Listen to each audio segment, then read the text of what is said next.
The Day 12 adalah film Korea bersejarah berdasarkan kisah nyata yang merubah wajah Korea. Film ini pemenang Baeksang Award 2023, di mana 9 jam kota Seoul berada dalam titik kritis untuk dikudeta oleh para jenderal senior Angkatan Darat setelah meninggalnya presiden mereka.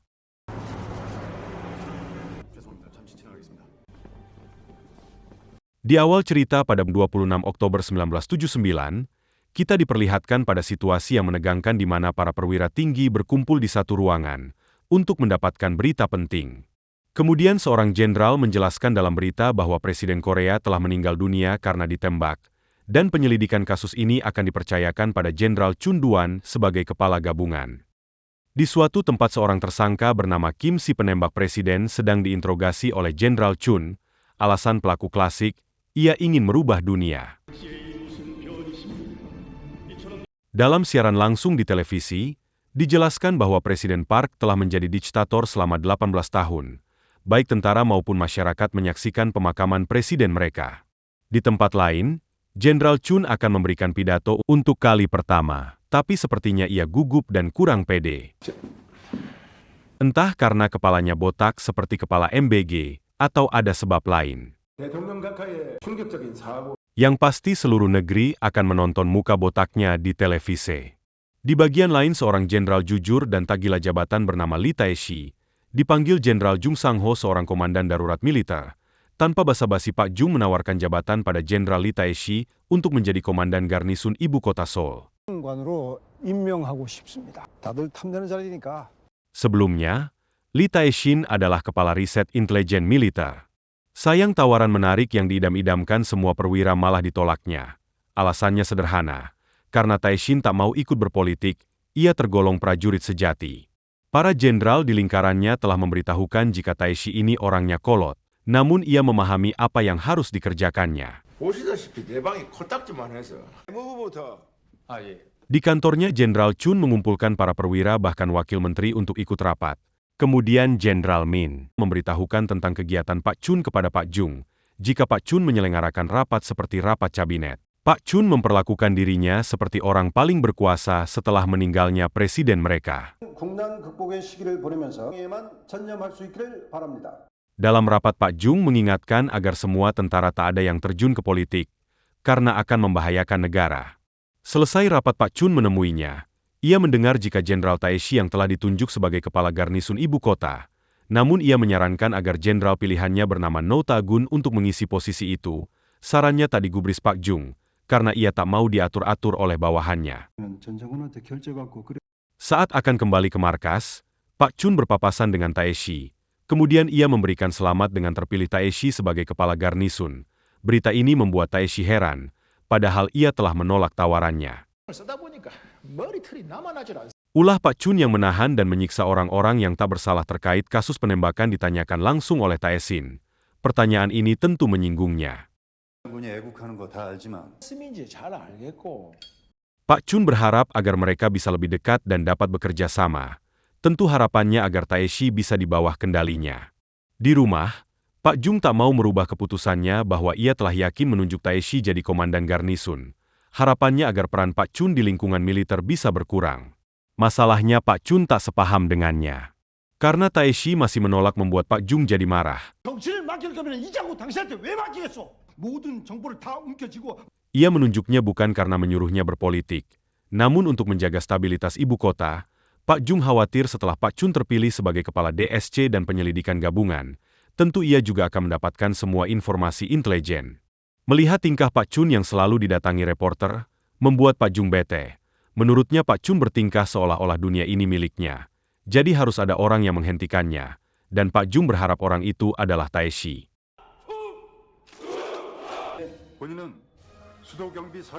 Singkat cerita, Jenderal Lee Tae-shi dilantik menjadi komandan garnisun ibu kota. Kemudian ia mendapat informasi yang mana saja bawahannya yang tergabung dengan grup Hanahu, sebuah organisasi rahasia di lingkaran militer yang dipimpin Pak Chun. Jadi kemungkinannya, para anggota Hanahu dipastikan tak akan mengikuti perintah Tae-shi. Departemen Luar Negeri Amerika Serikat telah mengirimkan surat kepada Duta Besar Amerika di Korea agar berhati-hati kepada Jenderal Chun. Tak ingin terganggu rencananya, Pak Chun menemui Pak Jung, ia berusaha menyuapnya $200.000. Namun tawaran itu ditolak. Seharusnya uang itu masuk ke kas negara. 이래저래 뒷말이 나오는 것보다야. 정정부부 Setelah menolak uang itu, kemudian Pak Jung memojokkannya. Jelas jika kedua perwira ini tak akur. Sebagai senior di militer, Pak Jung tak mau diatur-atur bawahannya. 3시간 간격으로 보고하세요. 원하시면 그리 해야죠. Pak Chun mulai berulah. Ia memfitnah Pak Jung jika ia terlibat dengan pembunuhan presiden mereka. Ia terlihat berada di TKP saat presiden tertembak. Berita di koran yang ditulis Pak Chun membuat khawatir Pak Jung. Karena berpotensi akan terjadinya kudeta, ia meminta Menteri Pertahanan untuk segera membubarkan tim investigasi gabungan pimpinan Pak Chun. Dengan alasan, tim ini telah memukuli dan mengancam orang-orang yang tak bersalah dan tak terkait dengan kasus. Karena Pak Oh selalu melindungi Pak Chun, kini Pak Jung tahu jika Pak Oh telah menerima suap dari Pak Chun.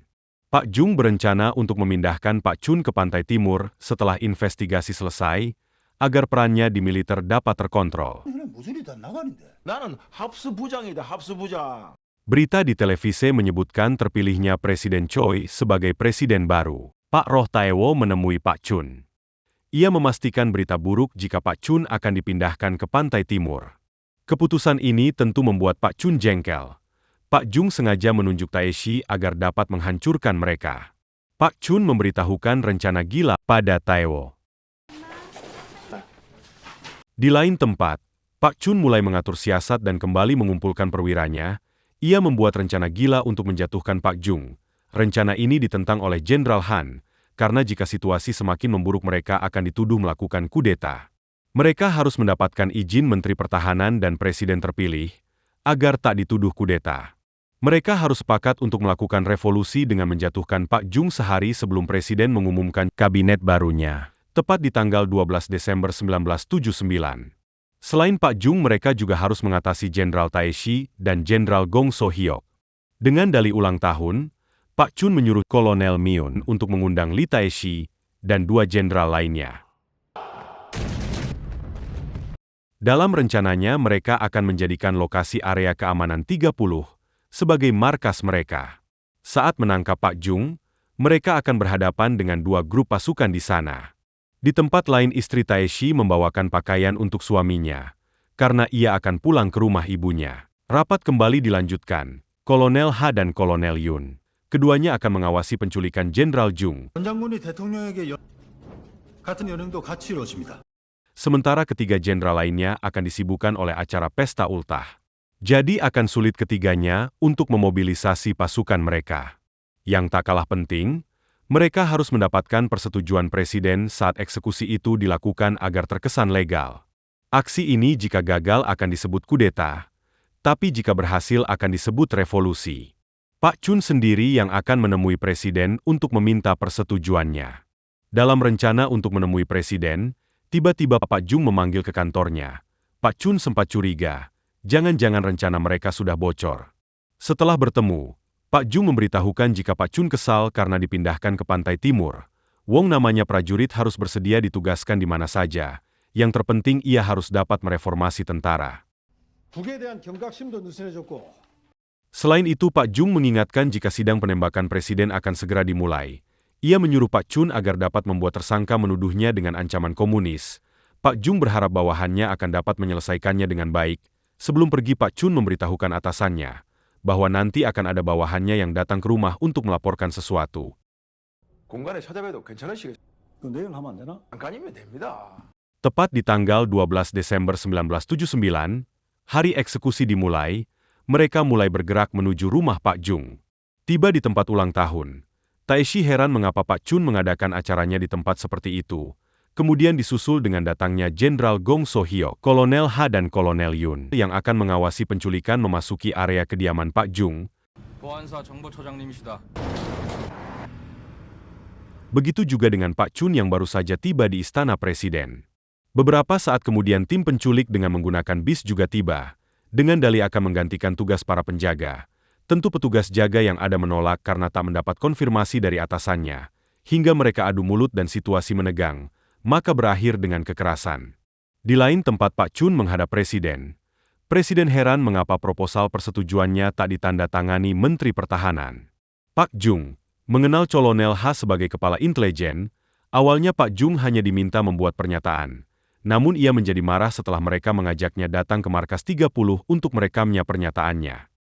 누구를 하러 가? 금전 관계가 있었다는 진술입니다. 그런 일이라고 결론이 났잖아. 내가 니들 상관이야. Karena tersangka Kim mengatakan bahwa Pak Jung telah menerima uang suap, tuduhan itu membuat ia tambah curiga. Apalagi setelah Kolonel H memberitahukan jika presiden yang telah memerintahkannya, padahal Pak Jung baru berbicara dengan presiden kemarin.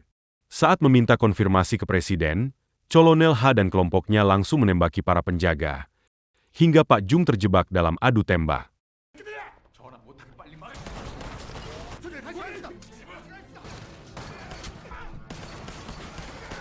Sementara dengan teliti presiden membaca laporannya, presiden heran mengapa Pak Jung dituliskan telah menerima suap, padahal sebelumnya Pak Jung telah dinyatakan bersih. Karena simpang siur, akhirnya presiden menolak untuk memberikan persetujuan tanpa ada persetujuan dari Menteri Pertahanan. Di rumah pesta, ketiga jenderal mulai curiga ada sesuatu yang tak beres dengan tak munculnya Pak Chun. Sementara aksi penculikan berubah menjadi pertempuran.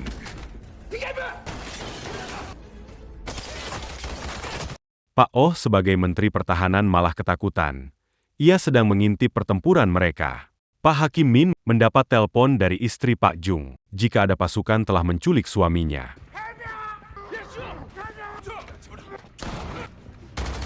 Dengan menggunakan taksi, Pak Oh sekeluarga pergi dari rumah. Peristiwa penembakan dan penculikan terdengar juga oleh tiga jenderal yang sengaja mereka dialihkan perhatiannya ke acara ultah. Mereka mulai panik dan tentu saling mencurigai sesama perwira, siapa kawan dan lawan. Jenderal Junyop terkejut mendengar Pak Chun sedang menghadap presiden. Mereka tak menyadari teleponnya sudah diretas. 그러십니까? 바로 대답해라. Sementara Pak Chun berusaha mendesak presiden agar ia menyetujui proposalnya, presiden meminta Pak Chun kembali besok setelah Menteri Pertahanan datang. 왜 우리한테 총질해야 되는? Hakim Min baru mendapat kabar jika presiden baik-baik saja. Kepala Pas Pampres tak tahu jika sedang ada masalah di antara perwira tinggi Angkatan Darat. 사람만 체포해야 돼. Setelah diselamatkan, Pak Kwon tiba di markas. Ia menceritakan pada Taeshi bahwa mereka diserang oleh pasukan Komando Keamanan. Di bagian lain, malah terjadi pertentangan antara Jenderal Junyop dan Pak Hakim Min sebagai wakil kepala staf Angkatan Darat. Untuk menangkap Jenderal Chun, Hakim Min juga menolak saran Taeshi. Walau Taeshi sudah menjelaskan ia tak dapat meminta izin Pak Jung karena atasan mereka diculik. 일단 전두관 일당은 체포해서. 많은데 보안사령관 체포했다가 문제가 생겨. Untuk menyelamatkan Pak Jung mereka harus menangkap Pak Chun. 내가 한다고. Tak mau tertangkap begitu saja, Pak Chun yang terjebak di pintu pos menerobos pintu penjagaan, hingga mereka menembakinya. 가서 창문을 좀 열어야겠다.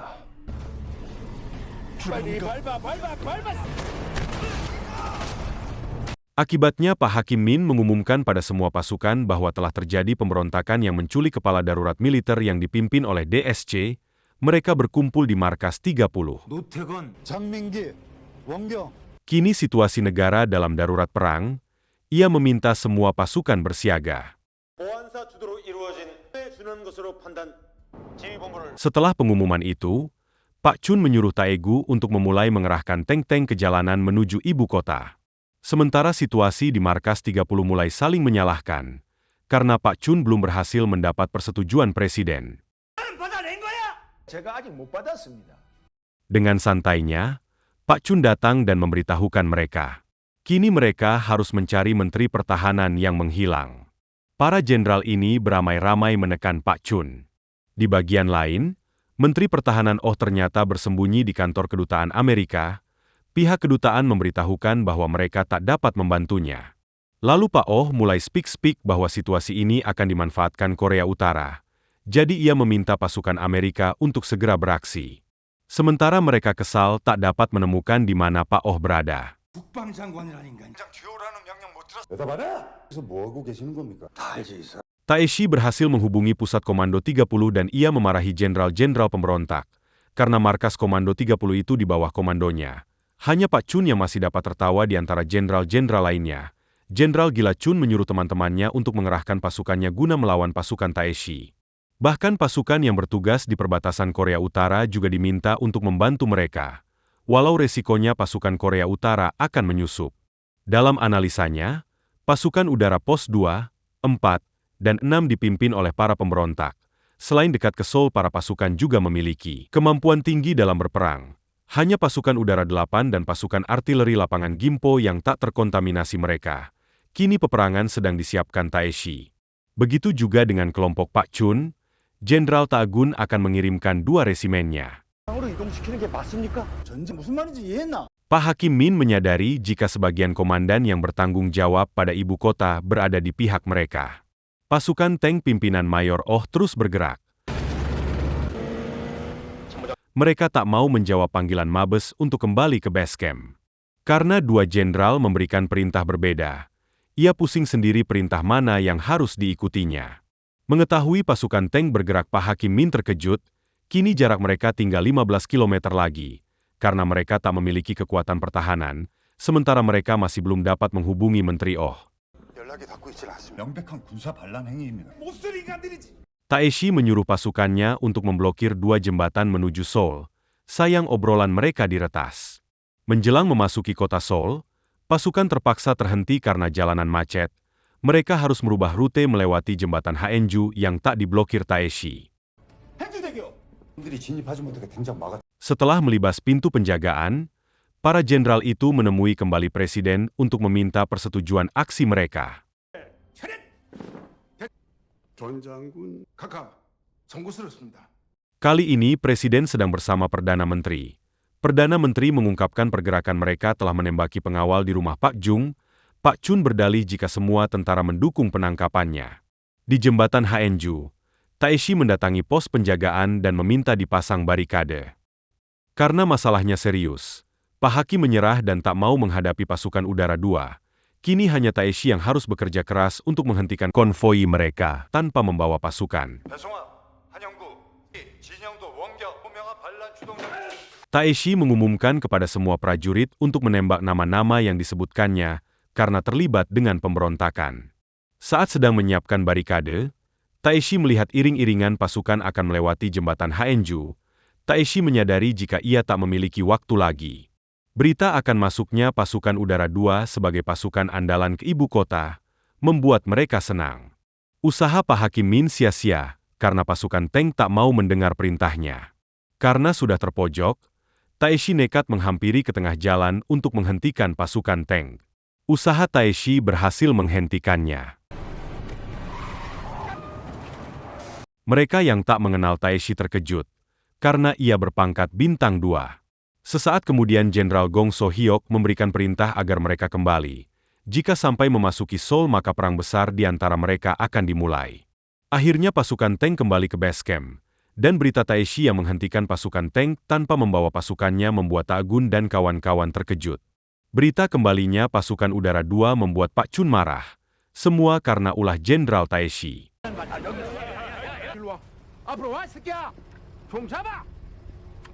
Pak Chun memaksa Haechul untuk memimpin langsung pasukan tank dan kembali memerintahkan pasukannya, sambil meletakkan pistol di dadanya untuk memaksa Haechul. Maka mereka disibukkan untuk menghubungi bawahannya untuk kembali bergerak ke Seoul. Yang kasihan para pelaksana di lapangan, siapa perintah yang harus mereka patuhi?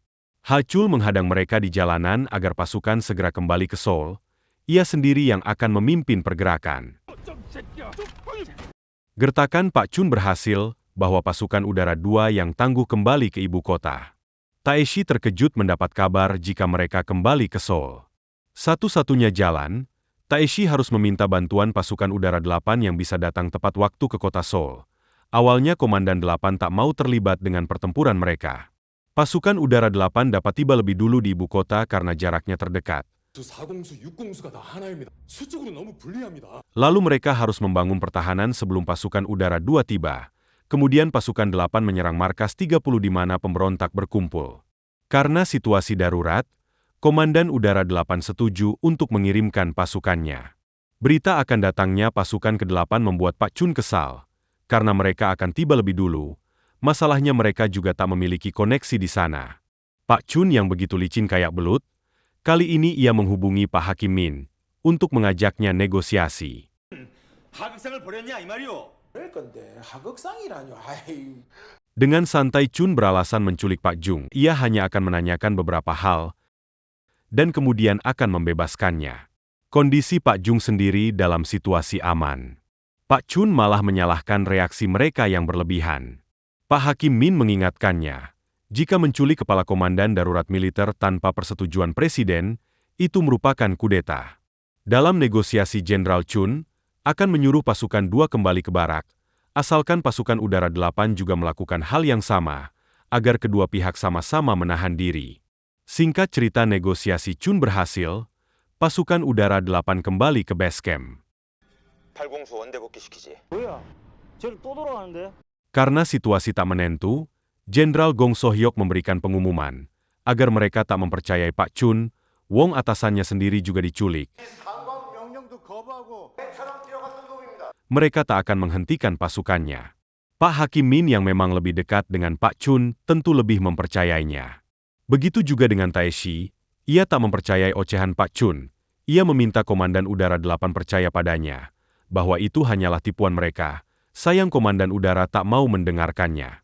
Munculnya Menteri Oh membuat suasana heboh, karena ia orang yang dicari. Beberapa saat kemudian mereka dikejutkan dengan bergeraknya pasukan Udara 2. 국가 전복을 시도한 너 네 눈으로 확인했어? 이 건너 이쪽으로 진격하고 있답니다. Itu artinya Pak Chun berhasil membohongi mereka.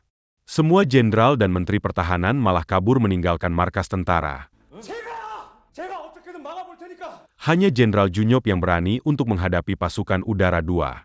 Berita kaburnya para petinggi membuat Pak Chun dan kawan-kawan senang.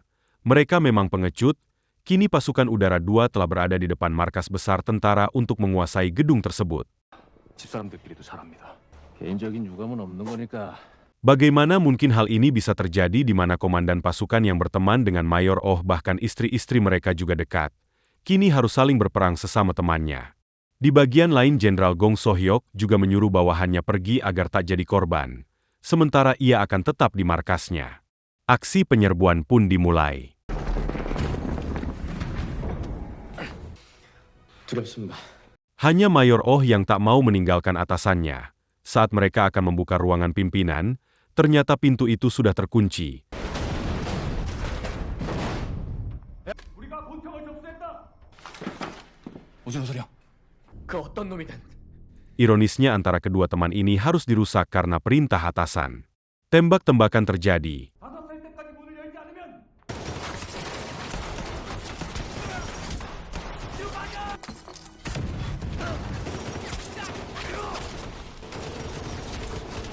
Dengan ksatria dan berani Jenderal Gong So-hyuk dan Mayor Oh menghadapi pasukan, akhirnya mereka harus terluka parah setelah 2 buah granat diledakkan ke dalam ruangan, yang mengakibatkan Mayor Oh tewas. Di bagian lain, Hakim Min dan anak buahnya datang untuk berlindung di markas Taeshi. Taeshi terkejut mendengar kabar jika markas Gong So-hyuk telah direbut mereka. Pasukan Udara 2 akhirnya memasuki markas besar.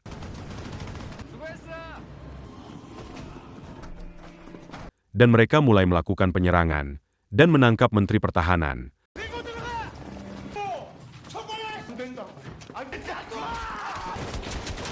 Taeshi sempat berkomunikasi dengan Junyop bahkan ia mendengar tembakan di kantornya sebelum Junyop ditangkap.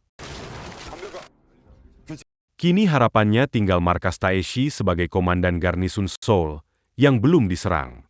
Hakim Min terkejut mendengar Taeshi akan melakukan perlawanan. Ajudan Taeshi berusaha mempengaruhinya agar ia menyerah saja pada Pak Chun. Namun Taeshi seorang prajurit sejati tak mau menyerahkan negara ini pada pengkhianat. Apalagi ia komandan garnisun kota Seoul jadi tak mungkin akan meninggalkan ibu kota. Usaha ajudan tak berhasil. 이 반란군한테 무너지고 있는데. 이번에 잘못된 판단 때문에 Hingga ia menodongkan pistolnya pada atasannya dengan alasan ia tak mau mengorbankan pasukannya. Tapi ia tak peduli. Taeshi memimpin pasukan untuk menyerang markas 30 di mana Pak Chun berada. 경비단에 모여 있다. 내란을 일으켰고 이놈들을 이대로 묵인한다는 것은 Mereka harus mempertahankan Seoul dari para pemberontak yang ingin menguasai negara. Taeshi memberikan pilihan pada pasukannya jika tak ingin berperang mereka boleh mundur. Ajudan yang tadi mengancamnya akhirnya bergabung untuk membantu atasan. Dengan semangat membara, mereka bergerak menuju markas 30. Kedatangannya diketahui Pak Chun, alasan Taeshi tak mau menyerah masuk akal, karena Pak Jung atasannya. Iring-iringan pasukan sudah di depan target. Taeshi memberikan perintah siap siaga dan mengumumkan agar Pak Chun menyerah. 수경사령관 이태시이다. 을 해제하고 저항하라. Pak Chun panik karena pasukan 9 yang jadi andalannya belum juga tiba. Sementara pasukan Taeshi tak dapat melanjutkan perjalanannya karena terhalang oleh barikade. Bukannya menyerah, Pak Chun malah memberikan jawaban atas peringatan Taeshi. 사령관 전두광입니다. 입니까? 상황 파악이 이래 안 돼. Taeshi tak ingin tertipu dua kali. Ia menyuruh pasukan artileri di Gimpo untuk menghancurkan markas 30 berikut koordinat lokasinya. Tak mau dihancurkan, Pak Chun menemui Taeshi untuk mengajaknya berunding.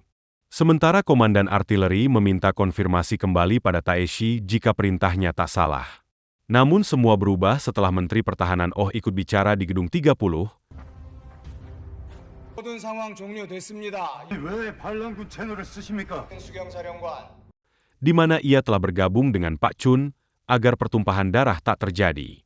Karena Taeshi ngeyel, maka Menteri Oh memecatnya dari komandan garnisun. 하지 말고 복귀하세요. 전군에 내려주십시오. 시간부로 수경사령관 지휘 해제야. Kini Taeshi bukan siapa-siapa lagi. Setelah menempuh perjalanan panjang, akhirnya pasukan udara 2 datang ditandai dengan tembakan ke udara.